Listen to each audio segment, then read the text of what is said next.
c'est l'Eurocorps, l'Europe de la défense qui se construit. Reportage à Beach, Olivier Santiki, Philippe Leroux.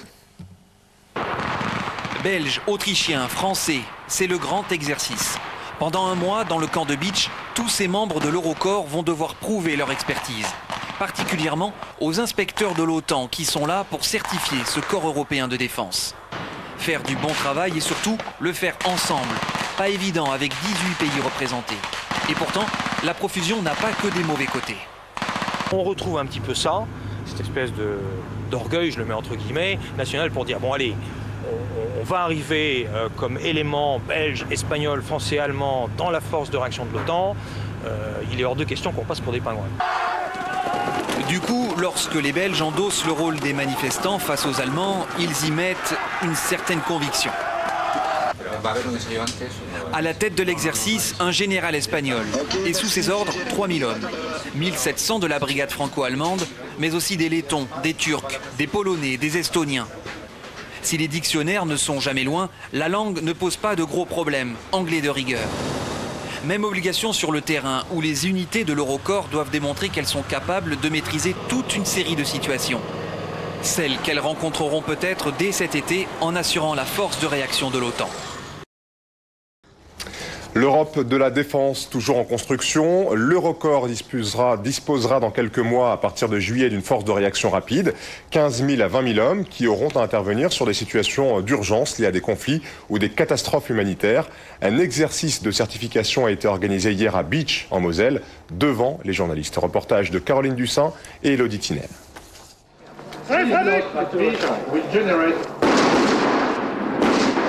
C'est la guerre, mais pour de faux. La guerre organisée pour les journalistes. Présentation de la nouvelle force de réaction rapide européenne. Du coup, ici, les blessés crient en français.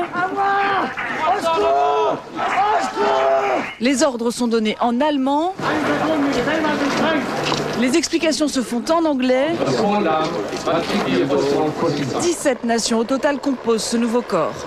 On est certainement aux prémices, là, et nous concrètement sur le terrain, de ce que sera dans 20 ans l'armée européenne. Passage obligé pour devenir force de réaction rapide. Un des exercices se passe dans un camp de réfugiés. Il faut en effet s'adapter au nouveau terrain. Crise humanitaire, gestion de civils, la guerre a changé de nature. Nous n'affrontons plus un ennemi bien défini, c'est beaucoup plus diffus, c'est ce qu'on appelle une situation ou un conflit asymétrique. Exemple avec cette simulation, une agression inattendue au checkpoint. Une salve en l'air et puis s'en va. La réalité sera sans doute moins simple. Le nouveau corps va le tester très rapidement. Dès le mois de juillet prochain, il pourra partir sur tous les points du globe. De la culture, l'Europe de la défense, c'est à Beach qu'on la retrouve en plein exercice. 3000 soldats de l'Eurocorps sont sur place. Ils doivent se préparer pour être capables d'intervenir n'importe où dans le monde en 5 jours. Ils interviendront au sein de l'OTAN, mais avant tout, ces militaires issus de 18 pays différents doivent apprendre à travailler ensemble. Olivier Stéphan, Vincent Roy. Libération d'otages, tenue de checkpoints, opérations de guerre, déminage... Autant de tâches où la moindre approximation tue. D'où l'importance d'apprendre à faire travailler ensemble ces soldats qui viennent de 18 nations différentes. Ils appuieront l'Eurocorps et seront à partir du 1er juillet, pour 6 mois, lorsque leur tour de rotation viendra, la force de réaction de l'OTAN.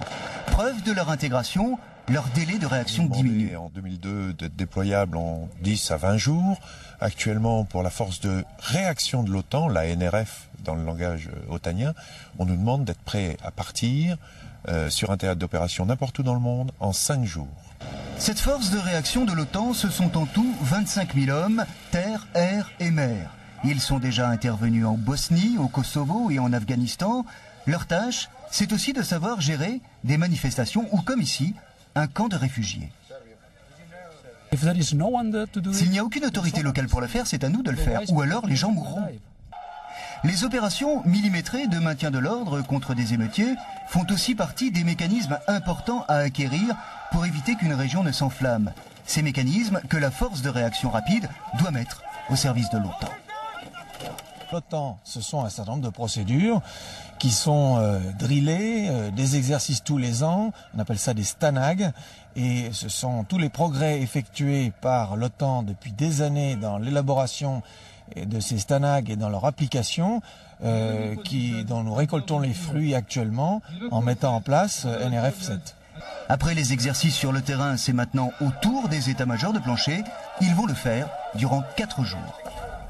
Avant, ce matin à Beach, le record a présenté à la presse un exercice militaire de 17 nations différentes dans le cadre de la préparation.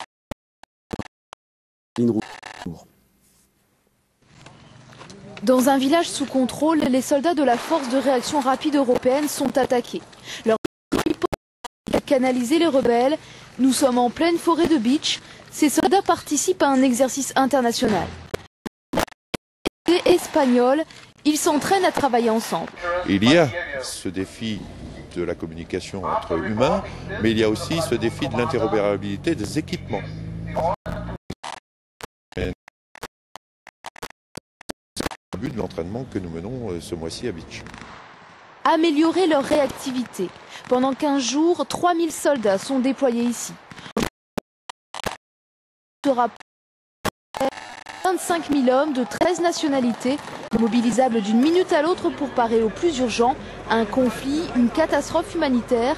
Ici, les Espagnols protègent un camp de réfugiés, une de leurs missions futures. Beaucoup de problèmes de séparation, de mort familiales et tout ça.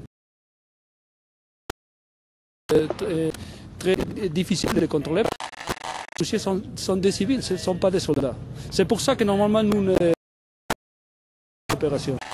Installer un checkpoint, sécuriser un village de civils, des opérations qu'il faut répéter. Dans 5 mois, ces soldats devront être prêts à partir sous 5 jours à n'importe quel point de la planète.